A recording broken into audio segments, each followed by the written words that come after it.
Barbaric issue number 2 from Vault Comics. Yeah, this issue is just as awesome as the first one. So I highly recommend, if you guys haven't checked out the first video, go check that out.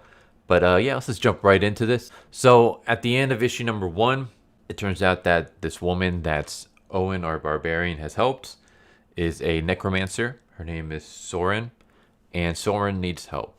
Basically, there is this giant demonic cloud serpent looking demon hanging over the local house of worship. A lot of demons and zombies and stuff are being risen because of this thing, and she needs help. She needs help trying to figure out what's going on and to put a stop to it.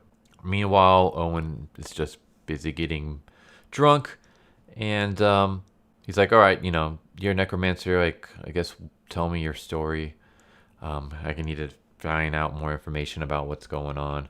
And so she tells her story, and her story was that all her life she was seen as evil because she's a necromancer. So she went to go stay at an abbey, and she figured, she can pray, meditate, fast, do all these things, and maybe like cleanse her. Maybe she can get rid of this necromancy powers, or just be around people who can accept her. One night, she hears these weird noises, and she goes to investigate, and she discovers that the head priest is basically possessed by a demon, and there's all these like cult worshippers, and he's doing something very, very unholy. And they notice her, and they're about to burn her at the stake when she makes her escape, and that's how she ended up bumping into Owen at the bar. So Owen's like, all right, fine, I'll go help you. So they show up at the cathedral, and everyone inside is frozen to death. And of course, she's upset, and they hear like a weird noise, sounds like a snake hissing. They're going to investigate when they hear like more noises coming from, and more snakes coming out of this little pit. So he jumps down there. She follows after him, and she basically learns a little bit about Owen. She learns that he has to listen to this axe. He has to do good. He has to slay whoever it tells him to slay, and he doesn't have a choice in the matter. And she's like, you know what, I can kind of understand, like, let me tell you more about my story. And it starts off with her as a child, and she's begging her dad not to go to work that day because she saw like a vision of him dying. And then later that night, it turns out that he was dead, and all the villagers are around, and they knew, like, they heard that not only was she saying that he was going to die, but there was like someone else that was going to be kidnapped, and she didn't do it, and basically murdered, and she knew about it beforehand. And so they accuse her of being a witch. Even her mom kind of sells her out. They try to burn her, but she makes her escape. Yeah, there you go. That's how she ended up going to the Abbey and stuff like that. And so eventually they start hearing more noises. All of a sudden, it's just a blanket of darkness, and we have like this light that comes out from Owen's axe. I was like, that's kind of cool. Like, I love that visual. Like, not only does his axe have like a skull face that talks to him and gets drunk off blood, but it also can like be a torch. That's really cool. So they start basically hearing noises all around them, and they realize that they're surrounded by a bunch of ghosts. They're basically, and the ghosts want to kill them. The ghosts are like, you stupid mortal, like, your weapons are useless against us. He's like, yeah, normal weapons are, but not mystical weapons. And so he starts slashing at these ghosts and killing them. And the ghosts, like, we have like funny moments where the ghosts are like, like, I'm dead, why do I feel pain?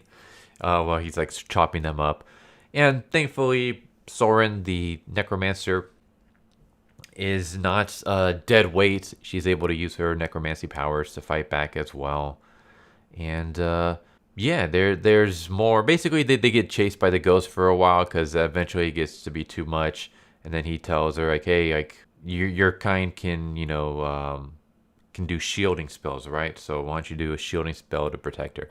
I will say, this panel right here, I really hated, just because he says, the narrow crevice up there, you're kind, you can make shielding spells, right? And Soren goes, whoa, whoa, whoa. How about you tone down all this your kind business? You know, making assumptions about a group of people is not cool. Not to mention, I'm just like, shut up. Please don't be putting this kind of social agenda politics in here. First off, when he refers to your kind, he's not talking about your race or anything like that. He's talking about the fact that you're a necromancer. What should he have said? Like, hey, that crevice up there, you necromancers can make shielding spells, right? Would that have been better? It's just, please don't start, tossing some of this stuff out there. Like, if she starts mentioning anything about like male privilege or male gaze or something like that, I don't know. I know this is kind of nitpicking. I hated that. Like, it just feels too modern. Thankfully, he doesn't like apologize or anything like that. He's like, just make the shield. He just like completely ignores her. So yeah, I didn't really care for that. Anyways, so eventually they come into this room where the source of all this situation is going. It's like this giant building. There's a big light. All these like ghouls and zombies kind of come out and they start talking about the light. Soren seems to be like getting possessed. Like her eyes go black and she's like talking about how she can feel it, feel the light. And that's when our possessed priests show up, and he basically tells her like her connection to death is too strong. Like, this is too much for her. You're on your own now. And now Owen is in the middle of this mess with all these zombies, this possessed priest, and his one sidekick, the witch, is not going to be able to help him. Let's just leave it at that. That's where I'm going to end this review. But yeah, this issue was really good. Once again, loving the story, the artwork, coloring. Like I said, I just had that one little nitpick. But that's not really anything to like. I would still give this like a high rating, a high grade. I forgot to grade the first issue. The first issue I'd give like an 8 out of 10. Yeah, it was that good. This issue I'd also give an 8 out of 10. Like, I hated that little, you people kind of moment, but it's one little panel and it's brushed off really quickly, so whatever. It's not enough to like bring the grade down whatsoever. It's just more, and it's more my own personal like opinion. Like, I personally didn't care for it, but most people probably won't even like, they just continue reading, won't even really notice it. But yeah, I love this. This is awesome. So yeah, there you go. Barbaric issue number 2. Please go check out this series. It is awesome. It is amazing. It is phenomenal. I love it. It's really freaking good. But anyways, I hope you enjoyed. Tell me what you think.